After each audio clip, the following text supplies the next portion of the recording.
It doesn't appear that the Biden administration or the U.S. Trade Representative, Catherine Tai, is any closer to vetoing. There does not appear to be any imminent settlement between Apple and Masimo. And Apple is probably at least several weeks away from being able to deploy that software fix we talked about.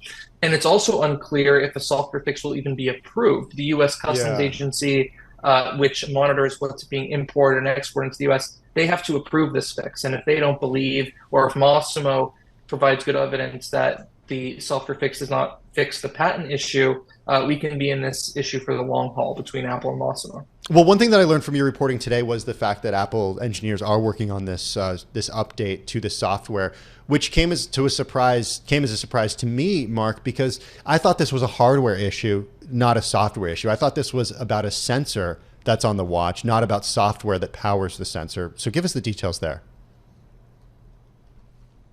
You're absolutely right. It's nothing to do with software. This is a hardware issue. The patents in question relate specifically to the arrangement and the back-end technologies and LED lights. At the bottom of the Apple Watch, there's a special red light that shines through the bottom of the watch to non-invasively go into your skin and read how much oxygen is in your blood. And that's the patents that Massimo holds. These are the patents that are being disputed right now that Apple has infringed upon. So it is a software issue, but the way it has been explained to me by people who are involved in patent law and in the patent world, not from Apple or Massimo, is that technically that hardware could be disabled and is controlled by the software.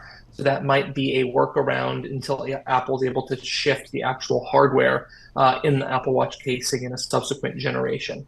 And that is likely what Apple is banking on, because needing to redesign the entire watch hardware plus those algorithms, that could be a several-month process. And quite honestly, it would be a big money loser for Apple compared to probably the few $100 million it would need to pay out. Massimo, my take is that Apple sees that money from Massimo with some sort of ransom. They don't want to set the precedent of, paying out what they consider to be a patent troll.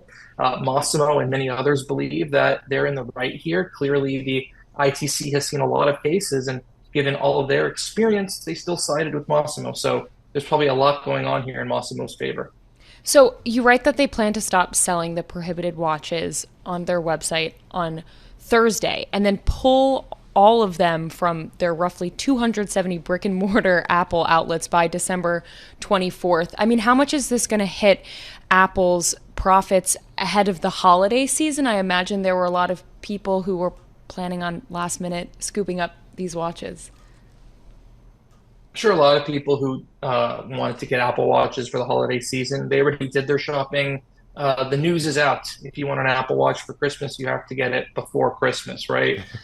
People probably aren't doing their Christmas shopping on December 26th when Apple You're a retail lot more stores are going advanced. to reopen because they're closing the 25th anyways. Right. So I don't think that this is going to impact Apple's revenue for the first quarter. I think this is going to impact Apple's revenue probably for the second and third quarter.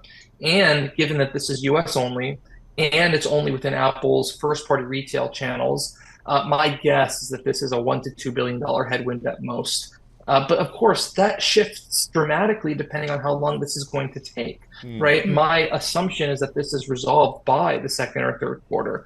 There is a universe in which Apple is going to court after court case, that they're appealing to the ITC, they're appealing to the Customs Agency, the White House, trying to settle with Massimo. So you can't put an end date on this, so you really can't know how this is going to shake out. But I would guess probably a couple billion if all goes well to Apple's side.